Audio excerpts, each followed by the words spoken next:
कोणाच्या घरचं माप ओलांडण्याआधी स्वतःला घातलेली चौकट ओलांड. कोणाच्या घरचं माप ओलांडण्याआधी स्वतःला घातलेली चौकट ओलांड, कारण नंतर सगळेच अर्थ संदर्भ हे बदलतात.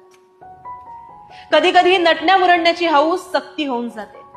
कधी कधी नटण्या मुरडण्याची हौस सक्ती होऊन जाते. गंधाचं कुंकू होतं, बांगड्यांचा चुडा होतो, सोनसाखळी डोरलं म्हणून मिरवते. तू या सक्तींपेक्षा व्यक्तींवर लक्ष दे बरं का. तू या सक्तींपेक्षा व्यक्तींवर लक्ष दे. जसं वस्तू परत्वे त्याच्यावर किमतीची लेबल्स असतात, तसंच व्यक्ती परत्वे त्यांच्यावर अपेक्षांची लेबल्स असतात. आणि व्यक्ती जितकी जास्त जवळची तितक्या अपेक्षा जास्त बरं का. व्यक्ती जितकी जास्त जवळची तितक्या अपेक्षा जास्त. मोठी मोठी किंमत मोजावी लागते. आणि याचाच समतोल साधायचा आहे तुला. ऐकतेस ना, याचाच समतोल साधायचा आहे तुला. एका बाजूला आहे सौभाग्य आणि दुसऱ्या बाजूला आहे वैराग्य.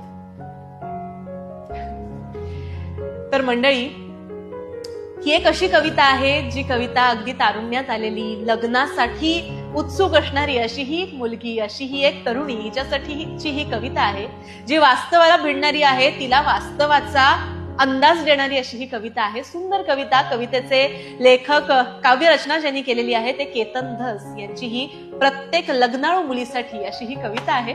तुम्हाला कशी ही कविता वाटली मला नक्की सांगा. आणि तुम्हा सर्वांना नवरात्रीच्या खूप खूप शुभेच्छा.